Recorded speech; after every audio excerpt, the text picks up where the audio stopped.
Assalamualaikum dan salam sejahtera. Anda bersama saya Luqman Muhammad. Dan saya Malisa Sari. Antara tajuk utama TVS malam ini, kami mulakan dahulu dengan berita dalam tempatan. Silakan, Luq. Kerajaan akan merancang pemberian bantuan kepada peniaga yang terjejas di Pasar Tamu Bintulu dan Pasar Malam Bintulu yang telah diarah tutup susulan terdapat kes COVID-19 dikenal pasti di kawasan terbabit. Kata Menteri Utiliti Datuk Seri Dr. Stephen Rundi Utom, arahan tersebut sebelum ini diambil atas nasihat Kementerian Kesihatan Malaysia, KKM. Kiranya penutupan ini berlarutan, kalau kita dapati ada kes-kes positif, kita akan mengambil langkah-langkah untuk membantu. Tapi jika sekiranya kes-kes semuanya negatif, kita boleh buka kembali operasi di pasar malam. Pihak KKM akan mengadakan pemeriksaan saringan ujian calitan COVID-19 kepada semua penjaja di kedua-dua pasar tersebut.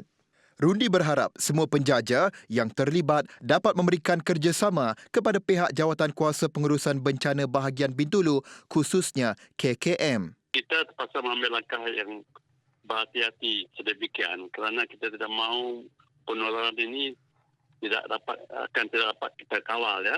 Jadi kita terpaksa mengambil tindakan yang sedemikian supaya kes-kes ini kita dapat kawal penularannya.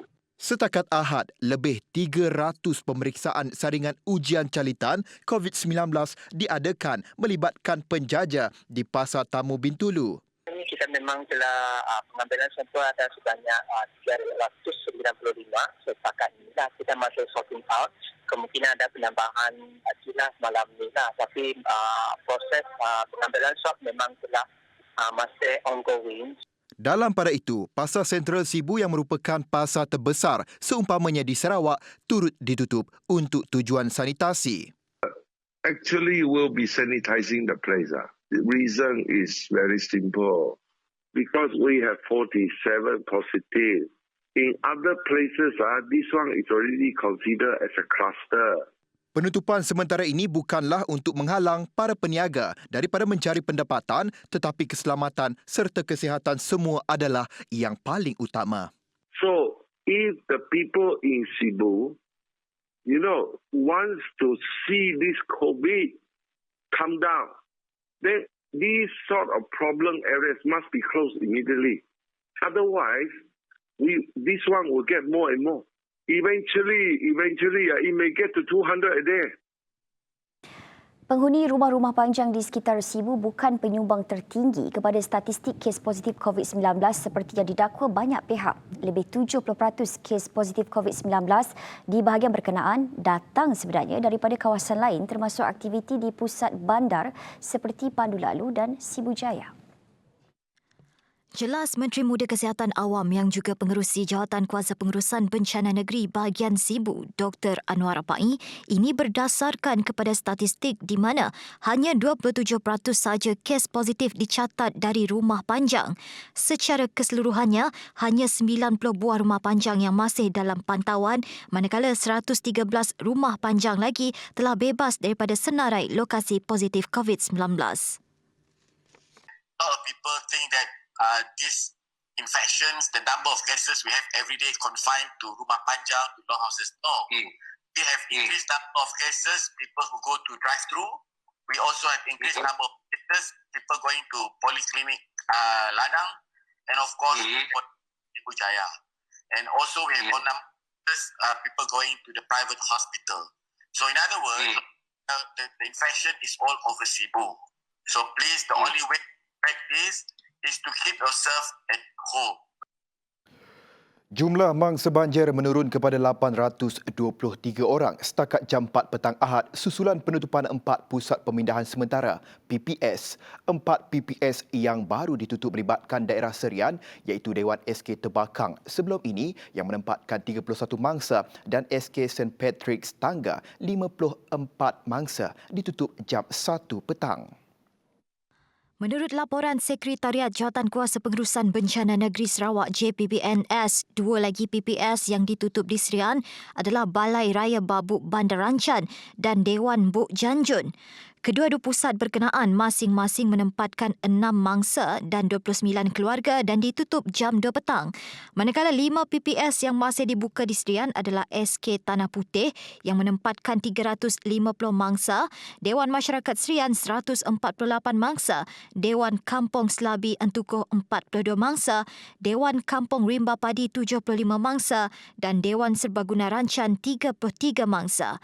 Sementara itu, di Simunjan pula, PPS yang masih dibuka adalah Dewan Masyarakat Lubuk Buntin menempatkan 28 mangsa, Dewan Mesra Simunjan 96 mangsa, Dewan Kampung Entangor 40 mangsa dan Masjid Kampung Seruyuk 12. Baik, dalam perkembangan sama, Menteri Pelancongan Seni dan Budaya Datuk Seri Nancy Shukri berpuas hati dengan tahap pematuhan prosedur operasi standard SOP di Pusat Pemindahan Sementara PPS Dewan Mesra Simunjan. Bukan itu sahaja, kata Nancy, dengan pematuhan ini, keselamatan dan kesihatan mangsa di PPS itu terjamin. PPS di Dewan berkenaan dapat menempatkan 19 keluarga dari Kampung Simunjan Jaya, Kampung Sabun, Kampung Kelka, Kampung Hijrah dan Kampung Melanjok. Antara agensi yang terlibat menguruskan mangsa termasuklah Angkatan Pertahanan Malaysia APM, Asajaya, Polis Diraja Malaysia PDRM, Rela, Agensi Pengurusan Bencana Negara, NATMA, Unit Komunikasi Awam Sarawak UKAS, Jabatan Kebajikan Malaysia JKM, Kementerian Kesihatan Malaysia KKM, Jabatan Bomba dan Penyelamat Malaysia dan agensi-agensi yang berkaitan. Ini pula perkembangan banjir di Kapit. Bomba sentiasa mengambil langkah berjaga-jaga jika berlakunya banjir, lebih-lebih lagi ketika monsun timur laut. Meskipun pada ketika ini, keadaannya adalah terkawal.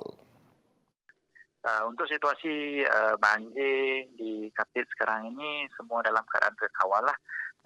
Tiada berlaku hujan berterusan dan air sungai pun dalam keadaan terkawal.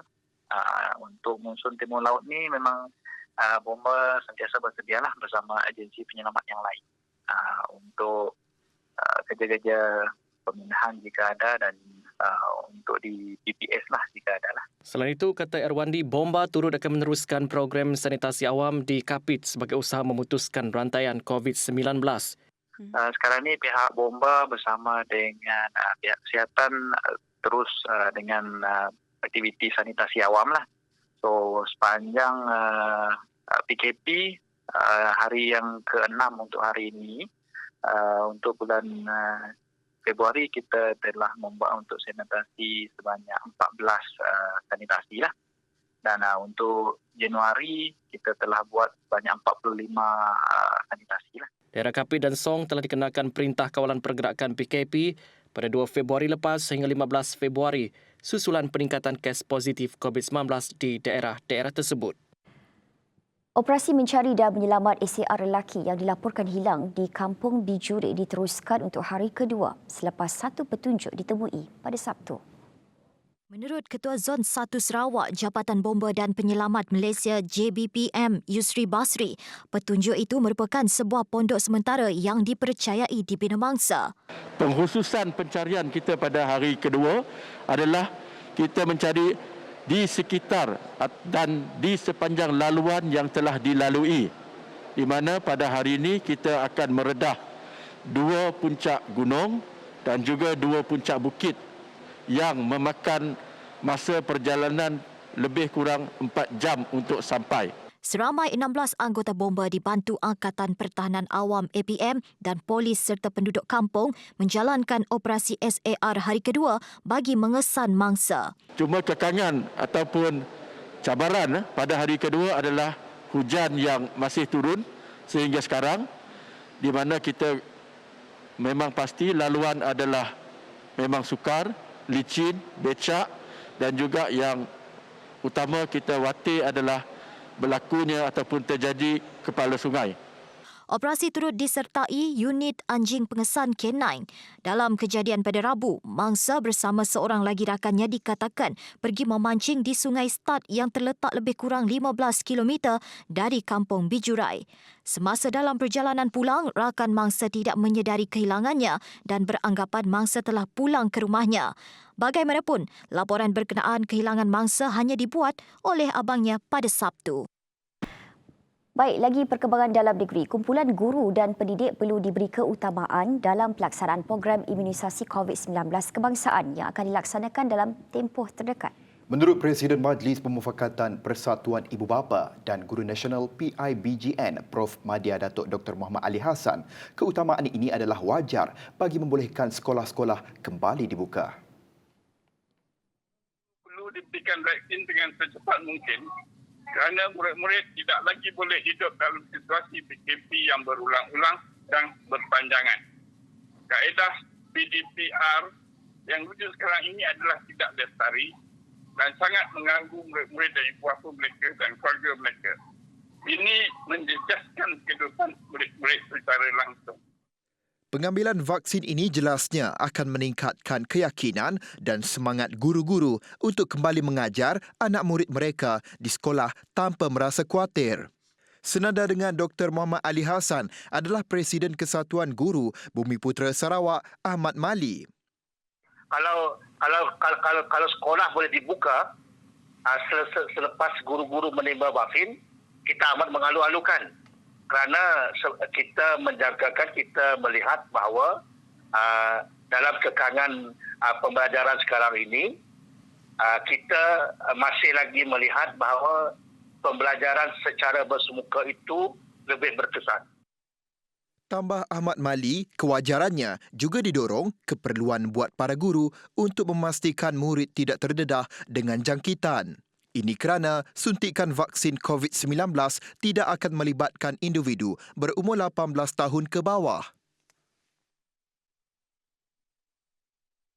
Pasti ramai yang ingin tahu bagaimana vaksin COVID-19 dihasilkan. Vaksin dihasilkan dari keseluruhan ataupun sebahagian daripada virus ataupun bakteria yang telah dimatikan atau dilemahkan. Manakala vaksin messenger ribonucleic asid mRNA pula dihasilkan tanpa memerlukan virus atau bakteria.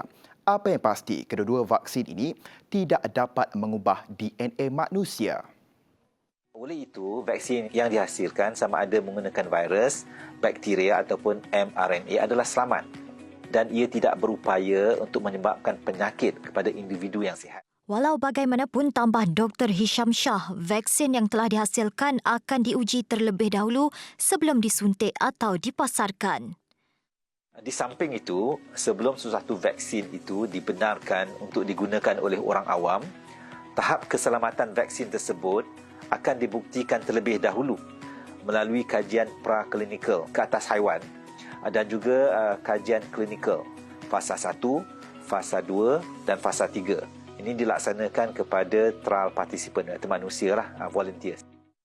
Fasa 1 merupakan kajian yang melibatkan puluhan sukarelawan untuk mengetahui kesan tindak balas dan keselamatan vaksin di peringkat awal. Fasa 2 pula adalah kajian melibatkan ratusan sukarelawan untuk mengetahui tahap keselamatan secara mendalam serta keperluan dos vaksin. Manakala fasa 3 adalah kajian melibatkan ribuan sukarelawan untuk mengetahui kesan sampingan yang jarang berlaku serta tahap keberkesanan vaksin. Tegas Dr. Hisham Shah, pihak berkuasa kawalan dadah juga hanya akan mendaftarkan produk yang mematuhi piawaian kualiti keselamatan dan keberkesanannya berdasarkan penilaian oleh bahagian Regulatory Farmasi Negara NPRA. Kerajaan perlu memberi keutamaan untuk mewujudkan sistem indemniti atau ganti rugi bagi membantu meningkatkan keyakinan orang ramai terhadap program imunisasi COVID-19 negara. Menurut Pengerusi Ikatan Komuniti Selamat Tan Sri Lee Lam Tai, sistem indemnity itu boleh diperkenalkan dalam bentuk program bantuan kewangan kecederaan vaksin. Agensi Pengawal Seliaan Farmaseutikal Kebangsaan mempunyai peranan penting untuk dimainkan, iaitu ia mesti berdikari dan bebas membuat keputusan terbaik untuk rakyat dan negara. Terdahulu, Perdana Menteri Tan Sri Muhyiddin Yassin berkata kerajaan akan memulakan pelaksanaan program imunisasi COVID-19 kebangsaan pada akhir bulan ini. Dengan 80% penduduk negara ini atau kira-kira 26.5 juta orang akan menerima vaksin secara percuma. Sarawak mencatatkan 2 kes kematian baru COVID-19 di Sibu pada Ahad. Ini menjadikan jumlah keseluruhan kes kematian di negeri ini meningkat kepada 50 kes. 219 kes baru positif COVID-19 dikesan di Sarawak pada Ahad dan ini menjadikan jumlah keseluruhan meningkat kepada 5,676 kes. Dalam pada itu, satu kluster baru turut dikesan iaitu kluster seruas di daerah Beluru yang melibatkan kluster komuniti. Kluster ini melibatkan sebuah rumah panjang di Serawang Tengah, Seruas, Bakong di daerah Beluru. Malaysia pula pada Ahad mencatatkan sebanyak 3,731 kes baru positif COVID-19 dan ini menjadikan jumlah keseluruhan kes adalah sebanyak 242,452. Sementara itu, kes aktif dengan kebolehjangkitan COVID-19 kini adalah sebanyak 51,241 kes. Selangor kekal mencatatkan kes harian tertinggi iaitu sebanyak 1,606 kes. Daripada jumlah itu, 1,025 kes adalah daripada kluster-kluster dan saringan kontak rapat yang aktif. Manakala Johor pula melaporkan sebanyak 499 kes diikuti wilayah Persekutuan Kuala Lumpur sebanyak 372 kes. Penduduk di Seriaman berharap sebuah institusi pengajian tinggi IPT dibina di bahagian itu untuk kemudahan pelajar lepasan sijil pelajaran Malaysia SPM melanjutkan pelajaran. Lanjutan pelajaran di IPT akan melahirkan golongan intelektual yang mampu bersaing di persada antarabangsa. Ia akan membuka mata para pelajar kepada dunia intelek yang tidak mungkin diketahui mereka sebelum ini menerusi program-program pendedahan para pelajar kepada dunia luar. Untuk pendidikan, harap situ kelak dipolah ada kolej kah, macam U kah, supaya mudah tidak dan lepasan SPM untuk masuk ke situ. Jauh kelak pergi ke Semenanjung kah, Kuching kah. Jadi kita di situ pun ada juga benda yang pun senanglah, mudah untuk kita. Senada dengan Syahir, Ahli Dewan Undangan Negeri Simanggang, Datuk Francis Hardin Hollis turut mengakui jaraknya yang jauh merupakan antara faktor perlunya Seri Aman mempunyai IPT-nya sendiri. So kita mau dalam latihan atau pendidikan nanti, kita berharaplah kita dapat tumbuh satu institusi yang memberi peluang kepada belia-belia kita. Bagaimanapun dengan adanya pembangunan infrastruktur yang telah dilaksanakan di Seri Aman, ia sedikit sebanyak turut membantu masyarakat setempat dari sudut kualiti hidup. Yang mana kita tahu itu banyaklah kemajuannya tadi. Seperti yang mana jalan raya, peparitan yang masa kini. Permudahkanlah urusan kami untuk melanjutkan pelajaran di peringkat yang lebih tinggi. Demikian suara masyarakat di Seri Aman yang mengharapkan adanya institusi peringkat tinggi di Seri Aman tanpa mereka perlu berhijrah ke bandar-bandar besar di Sarawak. Dalam mendepani ombak modernisasi, kualifikasi sijil pelajaran Malaysia SPM tidak lagi mencukupi untuk mendapatkan pekerjaan yang stabil. Selain itu, melanjutkan pelajaran di peringkat yang lebih tinggi bukan semata-mata untuk menimba ilmu, malah untuk membina perwatakan. Sekian dari saya, Audlin Katerni untuk TVS. Tidak lengkap rasanya jika Tahun Baru Cina diraikan tanpa kehadiran Limau Mandarin. Biarpun tahun ini Tahun Baru Cina tidak disambut dengan meriah seperti tahun sebelumnya, namun tradisinya tetap diteruskan. Kepercayaan masyarakat Cina terhadap Limau Mandarin yang membawa tuah kekal kuat sehingga kini.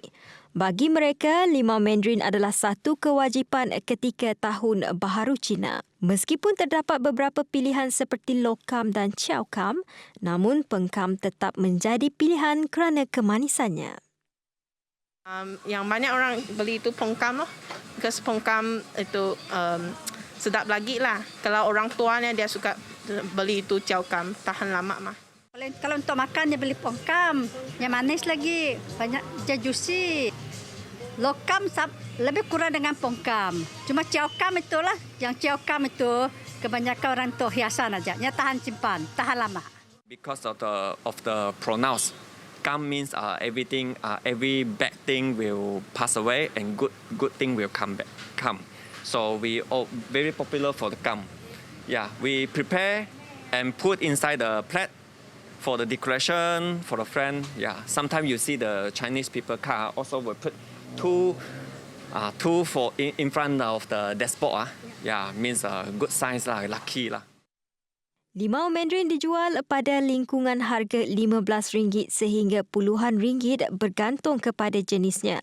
Dalam tempoh pandemik ini, jumlah jualan dilihat sedikit menurun namun peniaga tidak terjejas. Ini kerana ada sahaja pelanggan yang datang membeli bagi menghidupkan tradisi ini. Cara penyimpanannya bukanlah satu masalah, ia hanya perlu disimpan di dalam peti sejuk dan ia akan tahan untuk beberapa bulan. Tapi ini ciao kam, dia tahan lama, 1 bulan, 2 bulan tahan, simpan. Lain korang tidak tahan, ini macam lah. Oh, simpan icebox kah?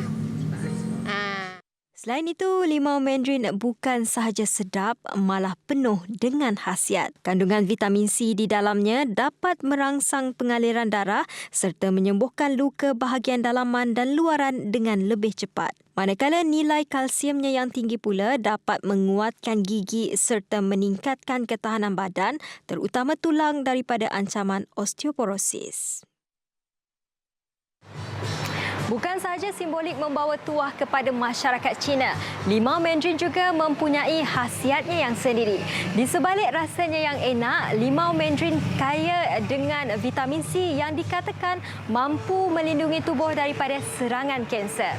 Laporan Salasia Safian bersama jurukamera Faitullah Morni, TVS Kuching. Selamat Tahun Baru Cina.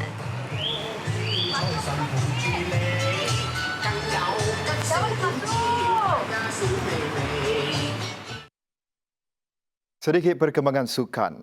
Persatuan Sukan Elektronik Sarawak SESA memohon kebenaran daripada Majlis Sukan Negeri Sarawak untuk mencari bakat baru bagi mewakili Sarawak pada Tamasya Sukma Johor 2022. Menurut Presiden SESA Afiq Narawi, keperluan itu dituntut selepas ada dalam kalangan pemain-pemain isukan yang lama kini mempunyai komitmen yang lain selain faktor usia. Jadi kita tunggu keputusan daripada Mesyuarat Jawatankuasa Khas Sukma 2022. Dan lepasnya baru kita boleh buat tindakan lah, atau sama ada kita boleh cari pakat baru ataupun di sebaliknya lah. Menurut Afiq, perubahan permainan yang baru juga memaksa SESA untuk mencari pemain baharu yang lebih berkemahiran. Tambah Afiq, sekiranya diberi lampu hijau untuk tujuan itu, pihaknya sudah bersedia di mana SESA ketika ini sudah mempunyai atlet bayangan untuk dimasukkan ke dalam senarai penuh skuad isukan Sukma Sarawak. Sarawak United FC dilihat lebih ampuh pada saingan Liga Perdana musim ini apabila berjaya mendapatkan kudrat bekas penyerang Melaka United Uche Akbar. Perkara itu disahkan pengarah teknikal Sarawak B. Satanadan. Dia dah biasa dengan Liga kita dan selalunya dia jadi top scorer dekat Melaka, top scorer dekat Polis, top scorer kan. So Ella dah biasa dengan dia.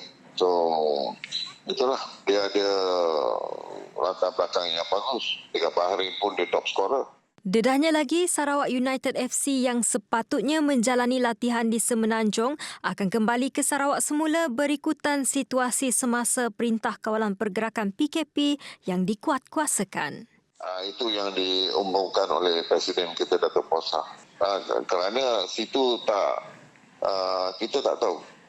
Sebelum ni dikatakan Februari 4, lepas tu sekarang dah bertambah lagi. Kita pun tak tahu. Kita tak boleh buat latihan secara kumpulan ya. So lebih baik kita datang ke Kuching lah. Walaupun digunakan secara meluas di dalam pembuatan robot, Ia memerlukan lebih banyak kelincahan untuk digunakan di dalam bidang kejururawatan dan pemulihan. Sebuah pasukan penyidikan antara disiplin yang diketuai oleh Profesor James Chang dari Jabatan Kejuruteraan Mekanikal Kuasa Taiwan baru-baru ini telah menerapkan kemajuan terkini untuk membangunkan sebuah robot yang dapat meniru pergerakan teliti bagi tangan manusia. Baik, betul Tuluk ya. Di mana dikurniakan dengan deria penglihatan dan sentuhan yang tajam. Tangan robot itu cukup tangkas untuk menangkap sebiji bola dan menarik keluar kertas tisu. Direka dan dihasilkan sepenuhnya di Taiwan, robot yang mahir dan mempunyai 2 tangan ini telah diberi gelaran Xinhua Gentleman. Mengakhiri utama malam ini, saksikan bingkisan Xinhua Gentleman dan saya Melissa Sari bersama rakan penyampai. Saya Luban Muhammad. Assalamualaikum.